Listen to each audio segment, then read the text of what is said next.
Hey guys, Double Wide 6 here, and in the shop lately I've been working on snow blowers with a lot of this weather that we've had, and I got one in here from a buddy of mine. I fixed one for him, and I guess this one's his father's, so we're going to take a look at that. I've been keeping pretty busy with snow blowers.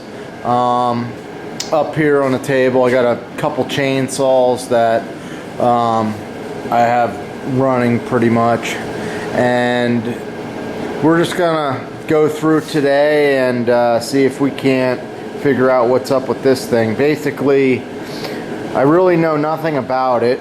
It's missing a gas cap, so I got to get a gas cap for it. The tires look flat, hopefully they take air. I'm going to check it for compression. I looked at the oil, it looks low and it looks pretty dark, so it's going to need a lot just to get this thing going. Supposedly it ran last like 3 years ago, so we're going to take a look at it. One of the things that I've been doing here is using my timer clock. Usually go through, punch in an hour, set the timer. That way we know how to price out a job like this. So here's where we're at. I checked the oil. You can see the oil is really black and really low. And I checked the compression. I got 125. And that seems to be holding there, so it's not too bad. I guess, you know, it's actually pretty good. So we're going to check it for spark, and then we're going to tear into the carburetor. Alright, you can see I'm pulling this over and we have no spark whatsoever.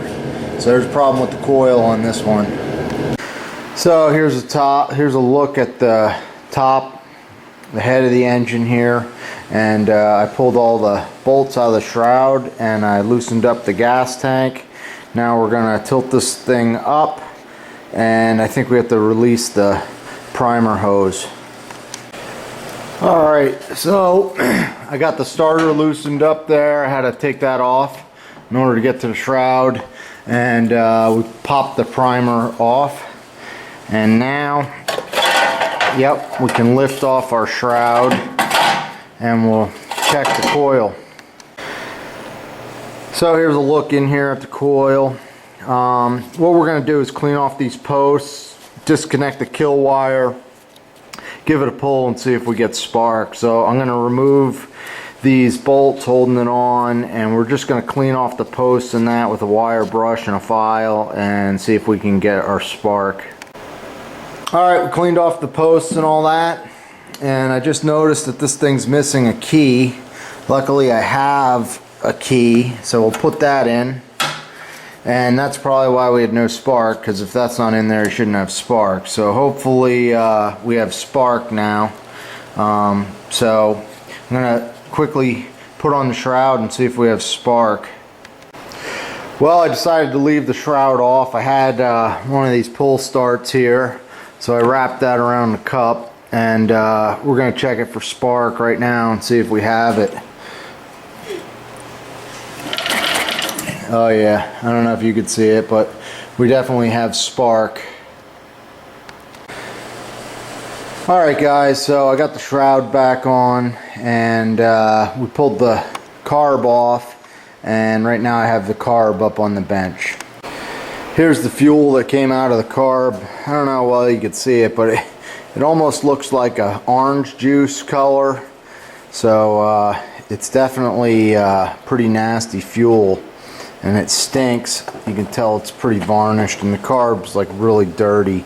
So I'm just gonna go through and clean this thing. I don't know, I'm hoping this thing we can recover. If not, we're gonna have to get a new carb for it.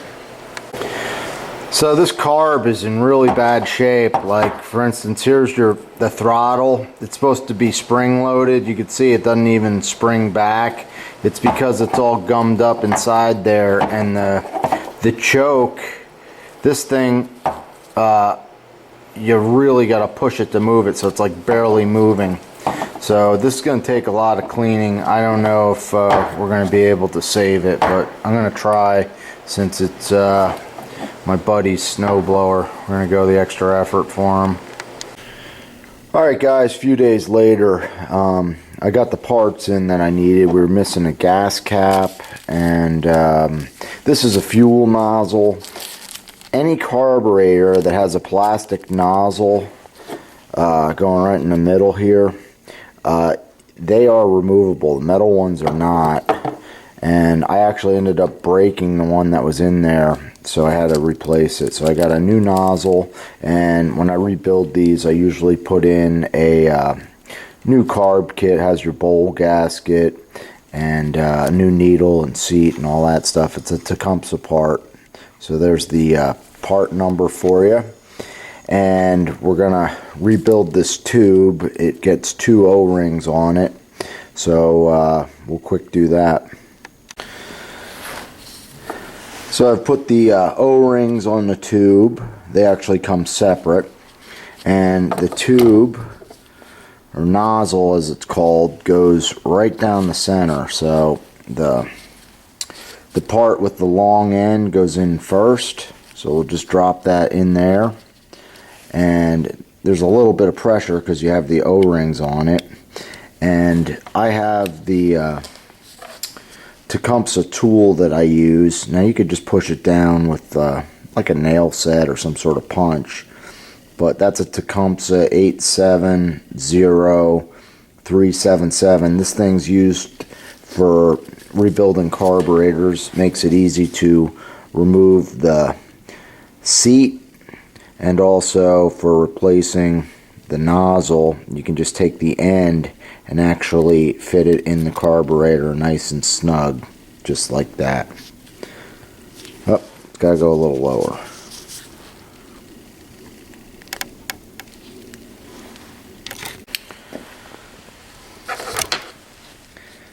I eventually got this thing in. I had to work it down a little bit. It was getting stuck up top, but you can see how far down it gets in there. And a lot of times these little O-rings in here wind up deteriorating, and they cause your carburetor not to function properly.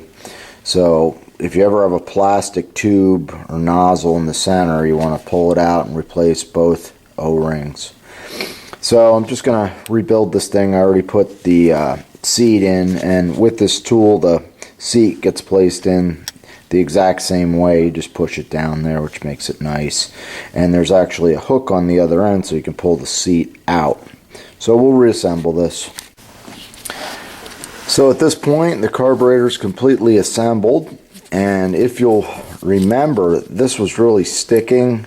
I went through and cleaned out the throttle nice, and you can see it's working well. It's the original spring, and the choke is working nice as well. They were both a little bit stiff, so we'll go install this on the snowblower and see what we get.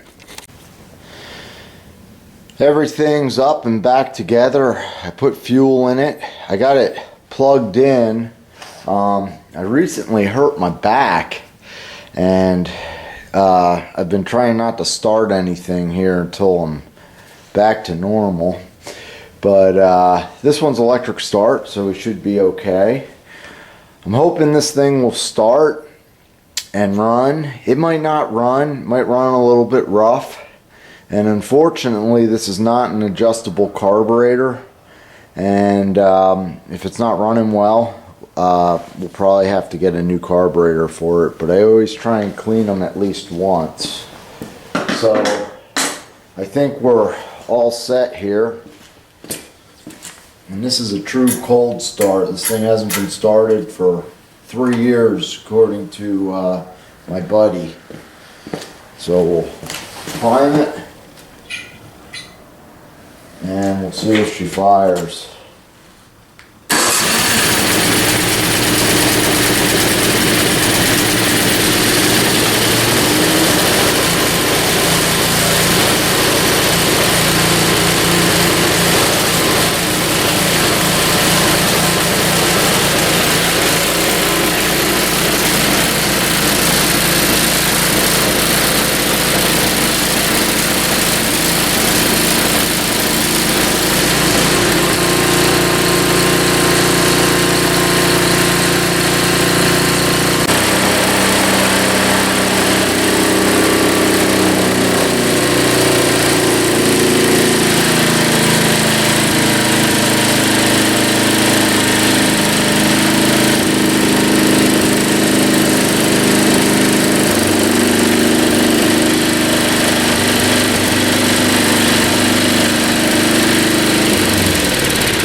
seems to be running pretty nice.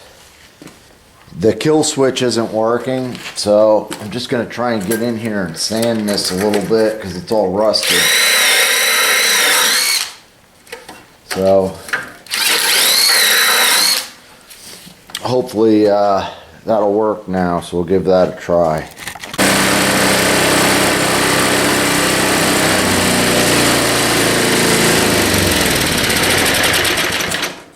And that's all it takes.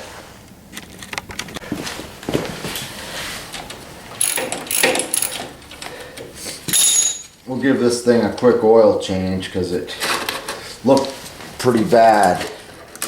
So we'll quick change that out. I just want to give you guys an update on this McCulloch chainsaw.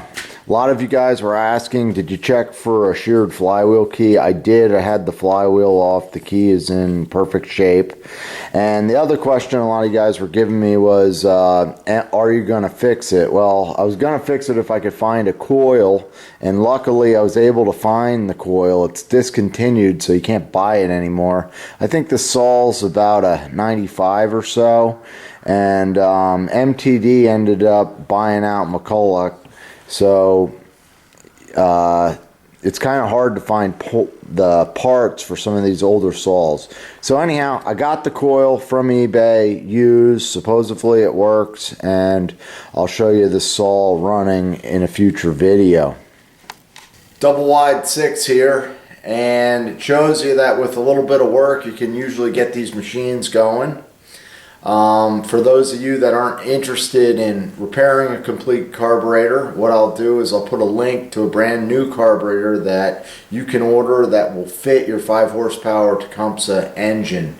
So I'll put that in the bottom of the video in the description, and if you have any comments or suggestions, you can put them in the comment boxes down below. So thanks for watching, and enjoy the rest of your weekend. Take care.